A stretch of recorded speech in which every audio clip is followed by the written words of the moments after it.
It was 2 episodes of Pokemon that made me wonder what's going on here. Aber and the Psychic Showdown, and then the next one, Cadaver versus Haunter. In fact, there's a whole trilogy where Sabrina had a doll that bounced a ball, and I'm wondering what is going on here with that doll. Was it meant to be a juxtaposition of a doll that's a little kid of something that seemed to be cute? Like, where does this doll come from? This movie, Kill Baby Kill, a 1966 production from the legendary Mario Bava. Originally known as Operazione Paura, Operation Fear, a doctor is summoned to a remote village in the 1910. So what is going on with these really weird deaths? Why are these people dying? And he is, of course, told, hey, don't come here. Please leave. There's something horrendous going on in this city. And we suddenly see 4 people walking quickly with a casket, which it just looks odd. It looks like a very hyperactive spider would be the best way to go. I'm like, what is going on here? And then it turns out that examining it, he needs someone who's credible and brings in a person named Monica Garb. And what follows is that when people see this face of this kid, a 7-year-old kid, they die. Sometimes either just by impaling themselves or other methods. Who is this kid? Well, there are some motifs going on here. One, it is a kid that is dressed in all... It is this little child that is dressed in all white. That is supposed to be pure, just, a child, innocent, if you will. That is actually causing all these deaths. Yes, a motif of a ball that keeps a child amused is seen as a harbinger of saying, your time is up. And then there is the, I would say, medium clairvoyant one with special powers, medium whatever, that's dressed in black, that is able to help those who are been afflicted by Melissa Garba. Well, that's how it's said. It's said in Italian, so yeah. She is able to, I think, with I forgot what, some little type of garland. I forgot the exact word for it. It's used in religious ceremonies, religion to help ward off evil or repentance for something that they've done. Very interesting going on. The guy who plays him looks like Jay Leno if he didn't have his chin. Yes, and yellow hair. Just kind of a famous Italian actor. He does a good job. It's an Italian movie. This one is based more on atmosphere. But I'll tell you, the actors, ones that really stand out is the kid. It was actually a boy that plays a girl. I don't get it. This is Italy in the 1960s and a 1910 film. Draw your own conclusions. There's that medium that's dressed in black that is actually trying to be benevolent. And this whole village, it's just haunted.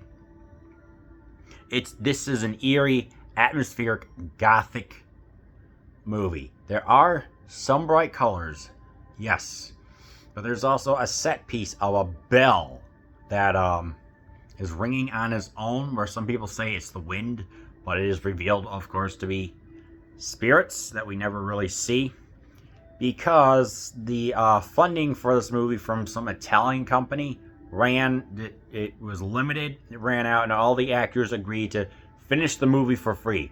That's dedication to a project. It's right there on the IMDb. And it's just you're just like, wow. So the actual low budget adds to the creepiness. The graveyards, the rooms, the fact that, they do repeat chasing after yourself, trying to find the darkness within you that the doctor, I can't remember, Paul, and Monica have to go through to try and deal with their dark selves that they eventually, or they just realize that they have been kind of marked for death, but are somehow able to overcome it because there's also another medium who has been using the spirits to wreak havoc upon the village, because during a bacchanalia, boy, that's a trending word. A horse trampled in a drunken revelry. Some villagers hopped aboard a horse, and the horse struck the 7-year-old kid. And mother was distraught. She was a medium, so she summoned a bunch of spirits and started killing people. Yes, I can see that happening. That is wicked. It leads to the atmosphere, because she's inside this Grappa Villa Grappe, something like that, Villa. And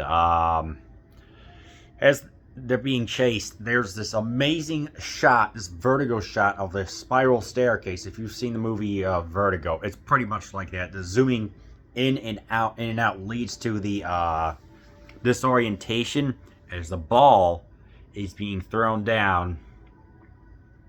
It is a horror scene to be believed, with enough of just a string section that just leads, you're just looking at it, you're like, wow, this is like maybe an hour, I would say an hour and 17 minutes, and then one in like the hour mark. So you get 2 scenes of this staircase. You get these amazing Gothic buildings, and it's just like, you're just stunned at just what this master can do with this low budget, the right camera lens, the air, just matte paintings, everything. I mean, when I say a Black Sabbath was an atmospheric film, this one is too.